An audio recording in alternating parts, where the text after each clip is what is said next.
Nabi kita Muhammad sallallahu alaihi wasallam bersabda, "Idza adkhalallahul muwahhidina nar." Apabila Allah hendak memasukkan hamba-hambanya min ahli tauhid yang pada saat meninggal dunia mati membawa iman, tapi selama hidup dalam kehidupan dunia banyak mengerjakan dosa-dosa besar, tapi matinya bawa iman, namanya muwahhid, orang yang matinya dalam keadaan bertauhid kepada Allah. Tapi disebabkan karena banyak dosa yang dia lakukan selama hidupnya, Allah terlebih dahulu memasukkan dia ke dalam neraka. Ya kan, penjelasan umumnya kan seperti ini. Kalau pengen selamat masuk ke dalam surga, bermodalkan iman cukup. Kalau pengen masuk apa ya? Surga, bermodalkan iman cukup. Tapi kalau hanya sekedar bermodalkan iman min ahli tauhid, bahwa iman ketika mati belum ada jaminan bebas dari neraka. Nggak sembayang apa ya? Cuman ngucap la ilaha illallah Muhammadur Rasulullah. Kalau dua kalimat syahadat ini bisa dia pertahankan sampai mati, dijamin masuk surga. Tapi belum dapat jaminan bebas dari neraka gitu. Karena matinya cuma bermodalkan iman. Nah, ini yang dimaksud nih dalam hadis ini. Nah, kalau pengen bebas dari neraka, harus melaksanakan kewajiban-kewajibannya dalam kehidupan dunia, baik kewajiban terhadap Allah maupun kewajiban terhadap sesama. Sholatnya jangan ditinggal, puasa, ngaji, ya, juga mencari nafkah untuk anak istri dan sebagainya. Pokoknya kewajiban terhadap Allah dan sesama ini wajib untuk dijaga. Nah, kalau kewajibannya semua sudah terpenuhi, selain dia masuk ke dalam surga, dapat jaminan bebas dari neraka. Nah, kalau pengen dapat pangkat, banyakin ibadah sunnah. Banyakin ibadah sunnah. Jadi nggak cukup sholat maghrib, qobliyah ba'diyah dikerjain, gitu maksudnya. Ya nggak cukup sholat isya, witir kerjain. Nggak cukup sholat subuh, nanti isyraq sama duha juga kerjain. Kalau pengen dapat apa? Pangkat. Ya kali nyalonin RW nggak pernah jadi gitu ya. Nanti di akhirat aja jadi RW kan gitu. Banyakin ibadah sunnah. Ya mendingan pangkat akhirat, kalau dunia mah pegdo. Jadi RT aja pegdo. Ya kita pengen rebahan, ada tamu. Baru nutup pintu, Waalaikumsalam. Kira urusan penting, tanda tangan doang, ngasih duit lagi.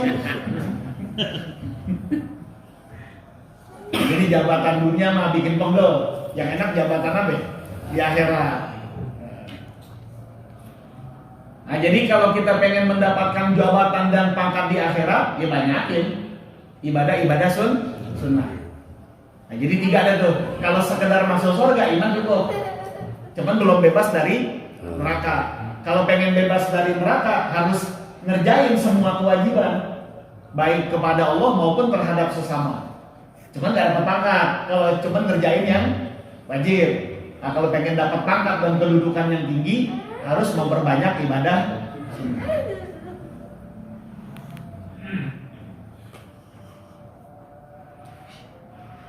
Nah, jadi kata Nabi kita, apabila Allah hendak memasukkan hambanya min ahli tauhid ke dalam neraka, amatahum fiha imatatan, Allah matikan mereka, ya, dengan satu kematian yang dirasakan oleh ahli tauhid pada saat mereka masuk ke dalam neraka.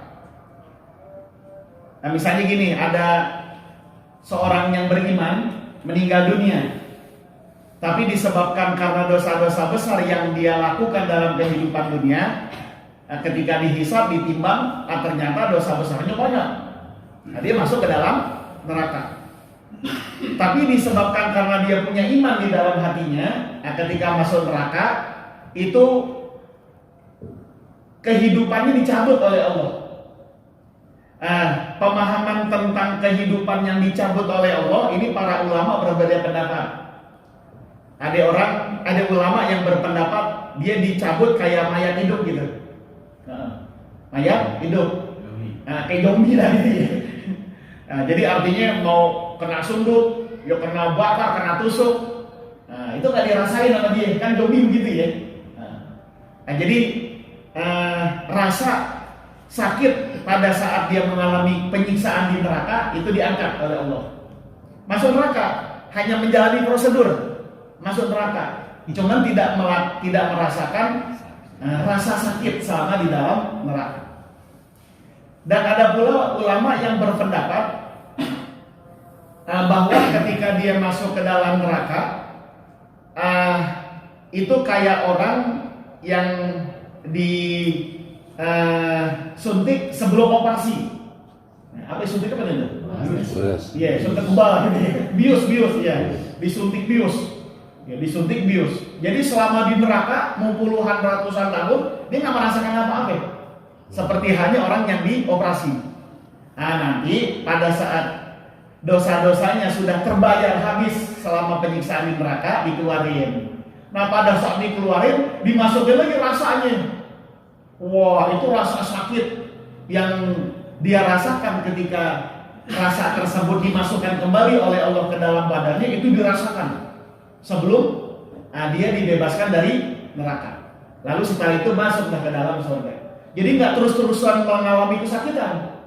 Jadi rasa sakit itu hanya sesaat ketika dia keluar dari neraka. Tapi ini khusus hamba-hamba Allah yang beriman, baik dari umat Nabi kita Muhammad SAW maupun dari generasi umat Nabi dan Rasul terdahulu. Yang penting dia mati bawa iman.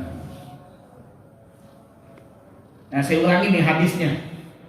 Idza adkhalallahul muwahhidina nar. Apabila Allah hendak memasukkan hamba-hambanya min ahli tauhid ke dalam neraka, amatahum biha imatatan. Allah matikan mereka dengan kematian yang hanya Allah ketahui, dirasakan oleh penduduk neraka yang beriman. Fa idza arada ayyukhrijahu minha, maka apabila Allah hendak mengeluarkan mereka dari dalam neraka, amasahum alamal adab. Allah masukkan tuh rasa adab tadi, ya, tilka sa'ah, pada saat keluar gitu ya. Jadi pada saat keluar dimasukkan lagi rasa penyiksaan yang dia alami selama beratus-ratus tahun di dalam neraka. Jadi perumpamaannya itu kayak orang yang dioperasi lalu disuntik bius. Nah, ketika kesadarannya pulih dan obat biusnya udah mulai habis, kan keluar tuh ya. Sakit lah gitu ya. Tapi selama dibelek, selama di segala macam berasa nggak? Enggak. Nah, tapi ketika rasa obat bius tersebut sudah mulai berkurang pengaruhnya, mulai dulu. Berasa tuh sakitnya. Ya begitulah kira-kira hasilnya. Jadi mau ratusan tahun, ribuan tahun di dalam neraka, Allah sudah angkat ya rasa sakit pada saat mengalami penyiksaan. Jadi rasa sakit yang akan dirasakan itu nanti pada saat dia keluar dari neraka. Itu sama seperti orang yang dibius lalu dioperasi, dan setelah selesai operasi pengaruh obat biusnya mulai hilang, mulai rasa perihnya itu mulai dirasa ketika dia keluar dari neraka.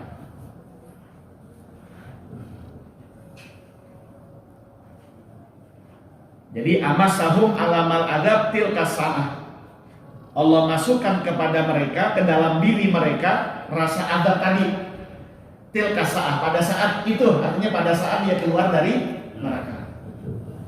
Udah digiring gitu, digiring masuk ke dalam surga. Ketika masuk melalui gerbang surga, pemandangan yang pertama kali mereka lihat adalah Telaga Kautsar. Telaga Kautsar milik Nabi kita Muhammad SAW. Kemudian mereka diperintahkan oleh Allah untuk berendam jadi Telaga Kautsar. Gimana? Masih pada sakit nggak? Iya, perih nih gitu ya. Bekas ditusuk, bekas digergaji, bekas dibacok. Ya sisa-sisa sakitnya masih berasa. Nah, Allah perintahkan mereka untuk berendam. Nah, ketika berendam, hilang tuh rasa sakitnya. Ya, rasa sakitnya hilang dan seluruh bekas-bekas penyiksaan itu sudah dihilangkan oleh Allah. Ya, bekas ditusuk, bekas disundut, bekas digergaji, semua dihilangkan oleh Allah. Ketika keluar dari Telaga Kautsar, tubuh mereka bercahaya. Cuman karena mereka ini residivis, ya, pernah ditahan, di jidatnya tertulis Itkun minanna gitu, mantan penjara nih gitu ya. Residivis, Itkun minanna tertulis. Jadi walaupun tubuh dan cahaya dan wajah mereka bercahaya putih terang, tapi masing-masing di jidatnya masih ada tanda. Ya masih ada tanda. Nah, pembelas dendam kan gitu ya, gitu ya. Ada tanda. Mereka malu. Lalu kata Allah, udah bangun. Ya, bangun dari dalam telaga, masuk kalian ke dalam surga dengan rahmatku. Nggak ada malu. Iya. Masih ada lokasi gitu dia malu. Kenapa kata Allah nggak mau bangun? Ya Allah masih ada bekas. Emang kenapa? Kami malu. Karang lo malu dulu kagak gitu. Nyopet lo, makin lama itu kagak malu, karang aja malu dah. Begitulah kira-kira. Jadi diledekin sama Allah. Kata Allah karang aja lo malu dah. Dulu kagak malu, ngambil duit orang, main judi. Iya. Udah kemudian Allah perintahkan kabut putih diturunkan oleh Allah menyelimuti semua mantan penghuni neraka, diselimuti oleh Allah dengan kabut putih yang sejuk, dan tidak berapa lama kabut tersebut diangkat dan bekasnya hilang. Nah pas itu depan hilang, langsung seneng gitu ya. Nah gini dong nih kan gitu ya. Ya kan malu juga ya, masuk surga masih ada bekas kan malu. Ya begitulah gambaran yang diceritakan oleh Nabi tentang residivis neraka ya, yang dibebaskan oleh Allah dari siksaan api neraka dan dimasukkan ke dalam surga. Jadi yang menyebabkan mereka bebas dari neraka disebabkan karena mereka mati bawa iman. Ya, diangkat. Kan yang kekal abadi di dalam neraka itu kalau mereka mati nggak bawa apa? Nggak bawa iman. Tapi selama mereka mati membawa iman, maka Allah pasti akan izinkan dia untuk keluar dari neraka dan masuk ke dalam surga. Jadi ahli tauhid itu nggak ada yang abadi di neraka, gitu maksudnya. Ahli tauhid yang beriman kepada Allah dan Rasulnya tidak ada yang abadi di neraka. Semua dikeluarkan. Yang tersisa itu hanya orang-orang kafir yang mati tidak membawa iman kepada Allah dan Rasulullah. Na'udzubillah. Makanya dalam hidup ini yang paling mahal itu iman ya Pak ya. Yang paling mahal apa? Iman, bukannya dolar.